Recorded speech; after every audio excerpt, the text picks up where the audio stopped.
Assalamualaikum warahmatullahi wabarakatuh. Perkenalkan, nama saya Amelia Dianastari dengan NIM 24090000005. Di sini saya akan mempresentasikan tentang diskriminasi budaya. Oke. Di sini ada beberapa isi materi. Yang pertama yaitu pengertian diskriminasi budaya, dan yang kedua bentuk-bentuk diskriminasi budaya, yang ketiga contoh kasus diskriminasi budaya, yang keempat dampak diskriminasi budaya, yang kelima alternatif kebijakan diskriminasi budaya, yang keenam usulan kebijakan, dan yang ketujuh rencana tindakan. Terakhir kesimpulan. Oke, selanjutnya ini ke poin yang pertama yaitu pengertian diskriminasi budaya.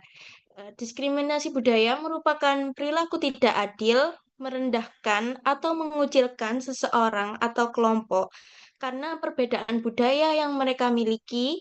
Budaya dalam hal ini mencakup sebagai aspek kehidupan yang menjadi identitas suatu kelompok, seperti bahasa, agama, kebiasaan, nilai-nilai norma, pakaian, makanan, dan tradisi lainnya. Diskriminasi ini timbul ketika satu budaya dianggap paling benar atau dominan, sementara budaya lain dipandang asing, aneh, atau tidak pantas dihargai. Hal ini menyebabkan kelompok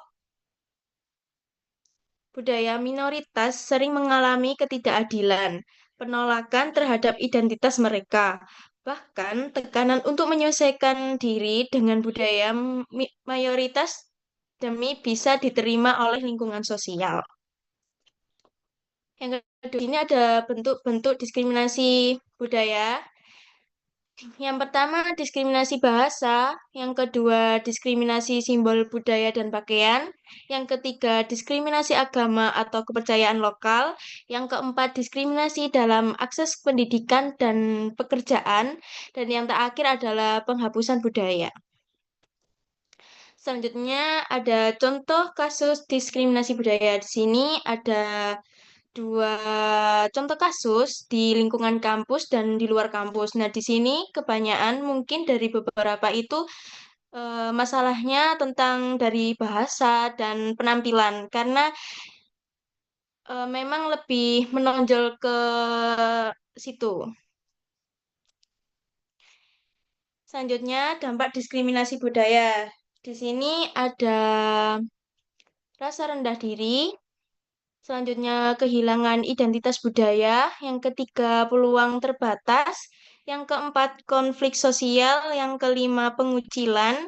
Yang keenam, stres dan depresi. Yang ketujuh, stereotip negatif. Dan yang terakhir, pengembangan tidak inklusif.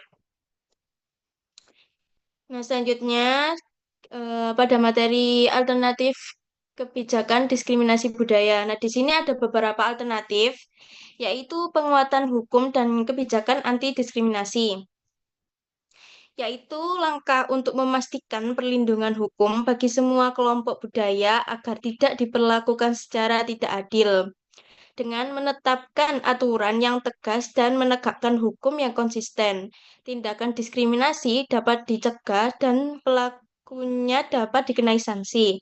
Upaya ini penting untuk menjamin kesetaraan hak serta menciptakan masyarakat yang lebih adil dan menghargai keberagaman.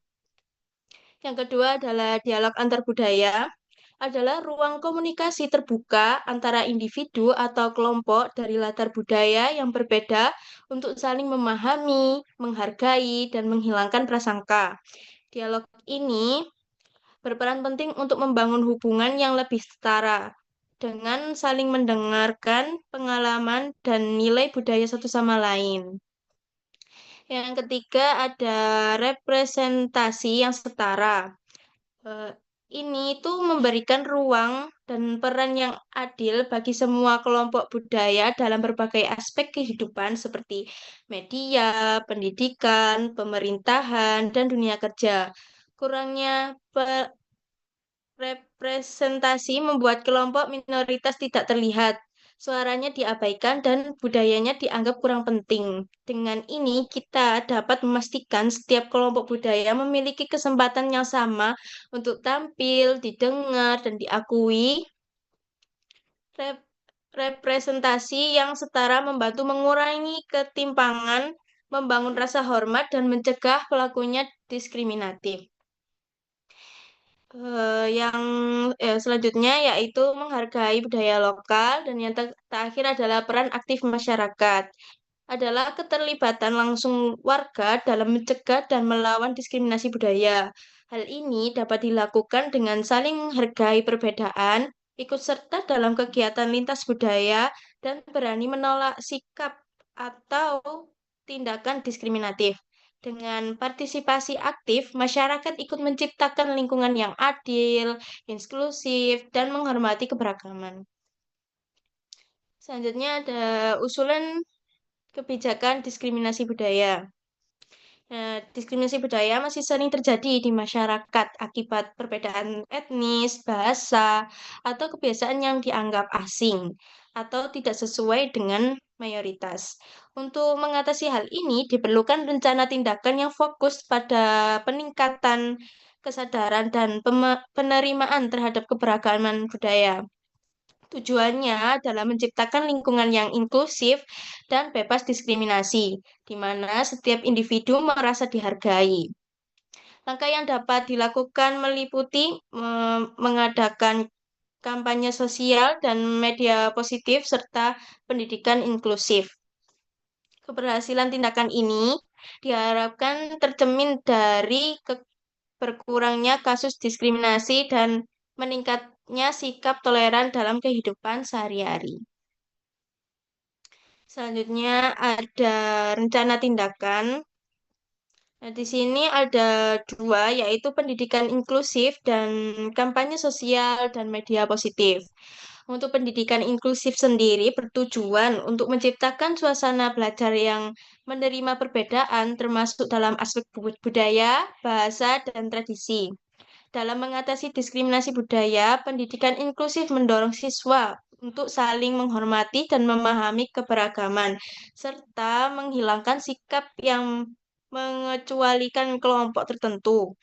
Dengan memberikan kesempatan yang setara bagi semua peserta didik, pendidikan ini berkontribusi dalam membentuk generasi yang lebih toleran dan bebas dari diskriminasi.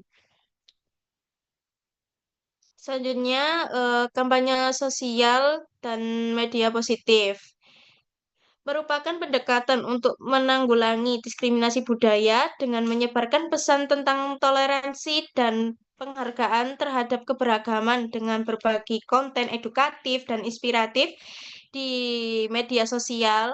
Kampanye ini berperan dalam menghilangkan stereotip negatif dan mendorong masyarakat untuk lebih menghargai perbedaan budaya.